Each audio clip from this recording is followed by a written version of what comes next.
Hello and welcome to the Office of Demonology. I'm Dr. J, retired demon hunter and knower of things. I'm going to do my May reading wrap up. Now, the first book has a connection to the recent Bookworms horror zine that Regina and I just put out. You can go to the link in the description. It'll have the link to the Etsy website where you can purchase the most recent Bookworms horror zine. And it's a great zine.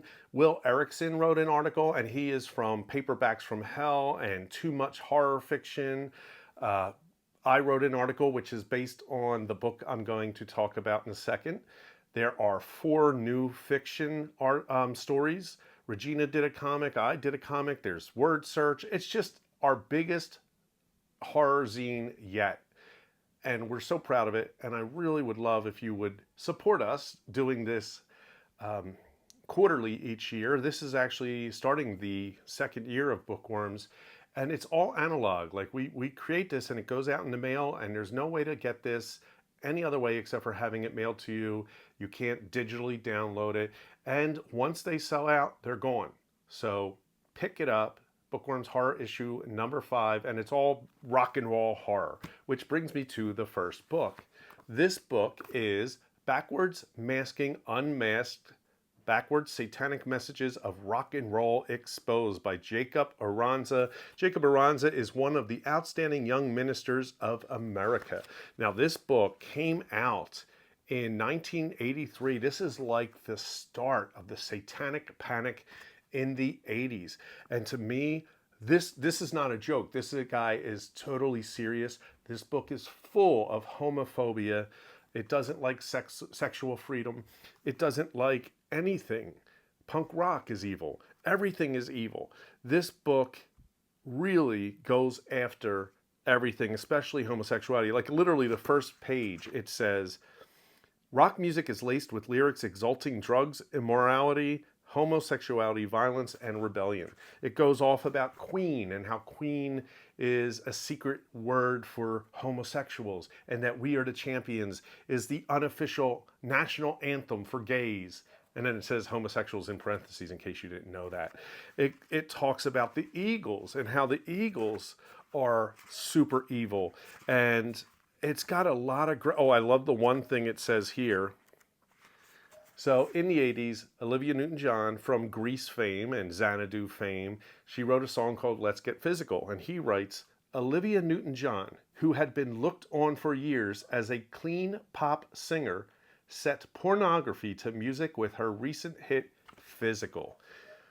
I mean, this stuff just makes me laugh. There's videos online during the Satanic Panic where these religious nuts were like saying that the Smurfs are dead people and that, He-Man is the master of the universe, and who should be the master of the universe? It's God, or is it, is Satan?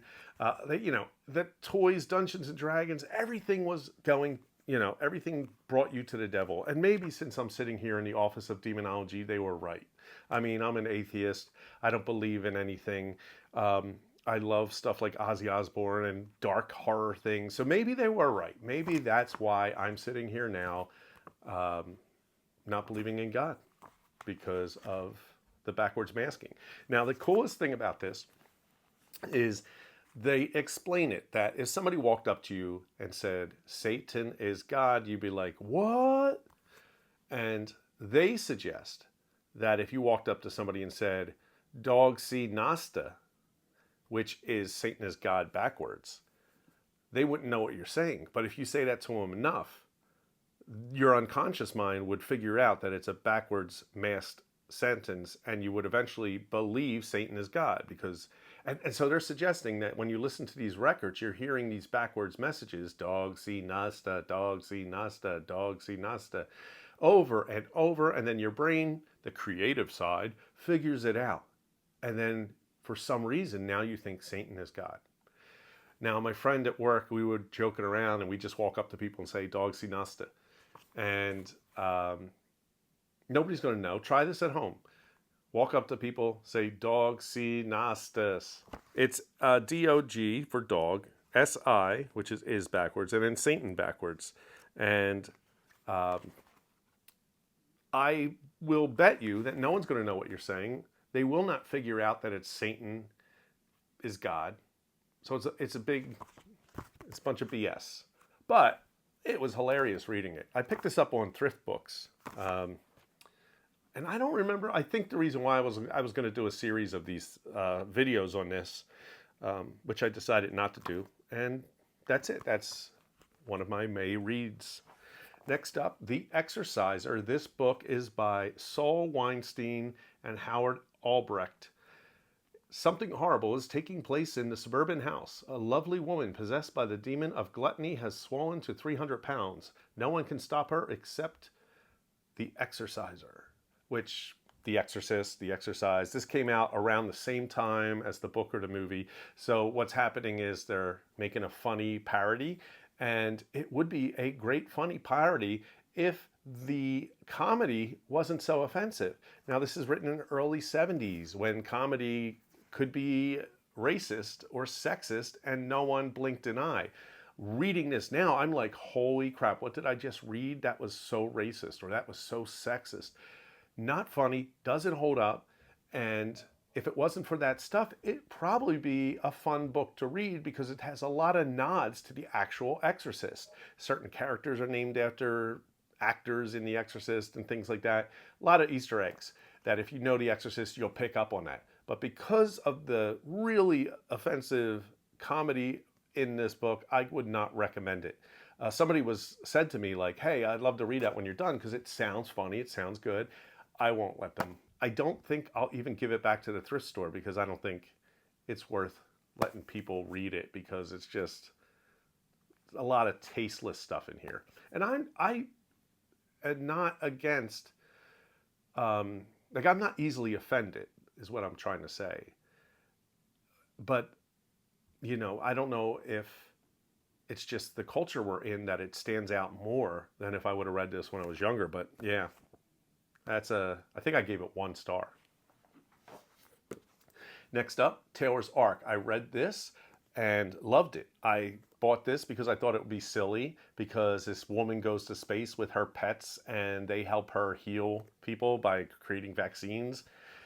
But it turns out it's actually a pretty good book. I would read the next book in this series. I don't know how many books are in the Taylor series, but I would read it because I thought the characters were great. Even the made-up, they call it an otter, which is half turtle, half otter, and it's an alien species, and it talks, and it really had me believing that this was a real thing. This is by Jody Lynn Nye, Taylor's Ark. The animals really don't help out as much as this book cover makes you believe. But there are a lot of things that happen that I'm like, oh, wow, didn't expect that, many times that you're just like, that's crazy. That happens. Powerful events happen in this book. And it's just well written, great science fiction. And like I said, I would read more on this. But don't read it because you think the animals are going to be heroes. Most of the time, she's just protecting the animals, keeping them in a safe environment while she's running out trying to figure out what the epidemic is going through different colonies on different planets. Taylor's Ark. All right, next up, The Power of Habit by Charles Duhigg. This book is a good book on habits. However, it's not the best book I've read on habits. That would be James Clear's Atomic Habits. This book does really break down how habits work, where you have a cue, a routine, and a reward. So what is the cue that makes you want to do the thing? So if you're a smoker, maybe you had a beer and now you want a cigarette. And then the routine is smoking a cigarette and the reward is nicotine. This is something that social media has been using to basically damage our brains or hack our brains, definitely damaging Gen Z. And why is because your phone sits there, it dings, that's the cue. You pick up your phone, that's the routine. And then the reward is dopamine because something new is on your thing. It's designed specifically to be this way, to trigger a habit with a cue like some kind of notification, the routine of picking up your phone, and the reward is whatever you're looking at. And it's pretty scary what it's doing to our brains and the children's brains. And I'm reading a book now called The Anxious Generation, which I'll probably talk about next month. And that talks all about this. And this really breaks down things to very simple cue, routine, reward. Helps me see things better. But like I said, I think James Clear's Atomic Habits is a better book. Not lastly, the second to last, this one is Lord of the Flies. I read this in the 80s when I was high school. Yes, I'm that old. Lord of the Flies, I didn't like it in high school. Didn't like it at all. And I'll tell you why. But first, I didn't like it now. And I'll tell you why. All the characters I feel are unlikable. The main character, Ralph, unlikable. Piggy is annoying. Even though he's supposed to be this character that we feel for, all the other characters are they get me angry. Every other boy in this group, it's just irritating. And Piggy can't figure out not to be irritating these kids by being an idiot. And it just everything that all these boys do, it's like, I don't care if they get saved. I don't want them to get rescued. Now, that's not why I probably hated that when I was in high school. I don't know. The thing that bothered me in high school is that everything has a symbol.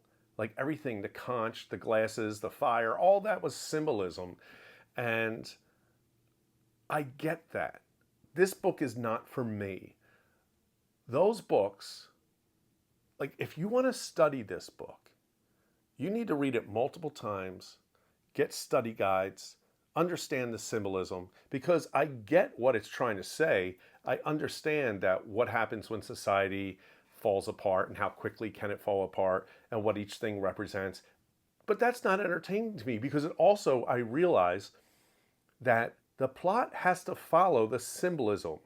So you have characters doing things that just don't really make sense in this situation, only because we have to make this thing a symbolic event.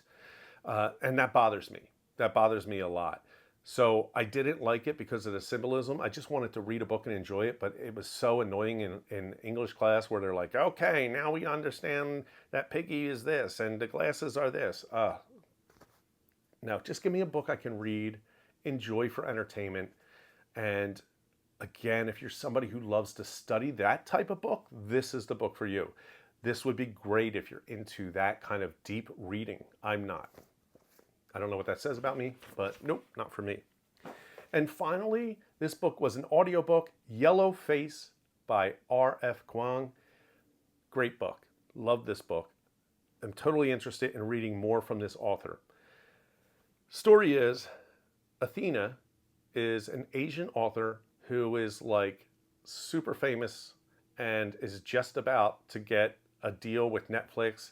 And she has a friend that she had from college, and they're not really, some people call them frenemies. I don't see it that way. They're just kind of distant acquaintances that have known each other since college, and they kind of occasionally get together. And I forget the main character's name, but she goes over to Athena's house. They drink. They're having a great time, probably the best time they've ever had. They decide to have a pancake eating contest, and Athena chokes to death. This happens really early, so it's not really a spoiler, and this sets everything in motion, and I'm like totally bought into this book at this point. And then Athena was working on a book, and she doesn't tell anybody when she's working on a book, so there's a manuscript, a finished manuscript that is still there, and the main character takes it with her and steals it basically, and then tries to pass it on as her own work. There's so many questions that come up while reading this, like who is the real author? If somebody takes a manuscript and then goes through it and rewrites things and tweaks it to the point where it's now publishable, can somebody who's white write about an Asian person or Asian culture? So many things that are brought up, but in a very, very fun way. And it also gets into the craziness of the internet and how people can bash you when they find things that you did wrong and kind of being canceled and all that's just a good book. Such a good book. Some people might not feel that way. I think it was. And I will read more by R.F. Kuang. So that's my May reading wrap up. If you like this sort of content, hit that subscribe, hit the bell. I will be coming back soon, I guess, with a new video. I'm not really trying to push myself with forcing myself to do videos. I'm doing them when I can. trying to be more offline. But I would really appreciate if you go in the comments and pick up Bookworm's Horror Zine number 5. If you want more, there's I think still issue 2 and 4 are available. 1 and 3 are sold out. But yeah, bookwormshorror.etsy.com. I'll put the link down below, and that's all. Peace.